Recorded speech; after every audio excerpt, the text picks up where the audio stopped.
Moesta. I am one of the co-architects of the Jobs to be Done framework with Clay Christensen.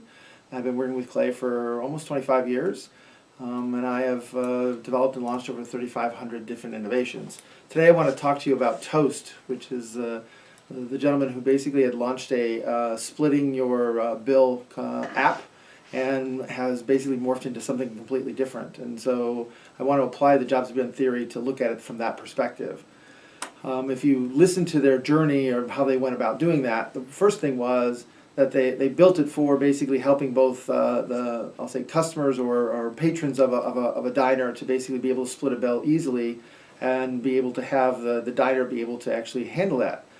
The reality is that when they looked at from that consumer side, they basically saw that though people wanted it, the fact is it was almost impossible for the diner owners or managers to actually do anything about it because they had such a closed system.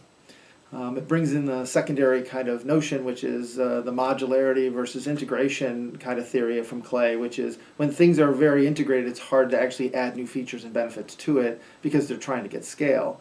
And so the interesting part is as they dug into it more, they found actually more and more struggling moments from the owner's perspective and from the manager's perspective.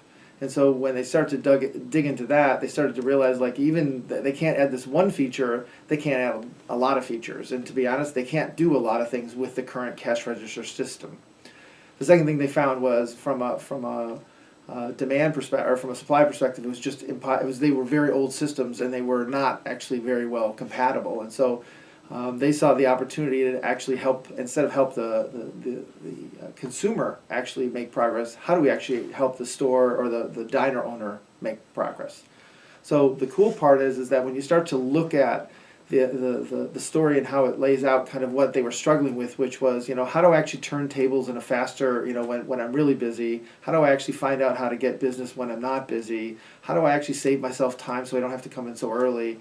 All those things where when they started to actually put the whole thing together and make it more open and modular, they started to realize that they could actually satisfy a lot more jobs both from the consumer side but also from the owner side. The interesting part, though, is that the harder part would be how are they going to sell the system? And I think they pointed out when it started to resonate, where they could actually do other things that had nothing to do with the system, if it will, but to able to take orders, to do stuff online, to be able to split checks, to do different kinds of things. It's that combination of both what I call the supply side and the demand side that enabled them to actually create a new system that worked for both. Again, I think between those two things and using the modularity side of being able to make it modular, they were able to actually jump into the market and do very well. My suggestion, or the way I would think about it from an entrepreneurial perspective, is a lot of times you go in and think about things from one perspective. Again, they thought, how do we actually help restaurants split checks better and help consumers, if you will. But at the same time, the fact is you need to be open enough to find and follow what I call the true struggling moments. And so their true struggling moments, though adding and splitting a bill would be kind of a nice feature to have, these other things were way more important to the point where they're willing to switch out their entire kind of cash register system, which is a bigger deal. And so part of it is that my suggestion is never to be set on exactly what you're going to go build, but pick the people you want to go help and understand the progress you want to help them make and where do they struggle. And the struggling moments will then lead you to the jobs that they need to get done to help them make progress. Another cool part about this article is when they talk about how they were able to get their message to resonate with owners and managers. The aspect here is really being able to understand their language around saving time and not having to come in early to run reports. What are the things that they struggled with? And so not only did the jobs help them design the product and what they had to go build, but it then became, the jobs became the frame on which they were selling, basically helping owners identify the pushes that they had that they didn't actually know they had. Or the fact is understanding a better way and creating some pulls that would actually enable them to figure out how to make progress.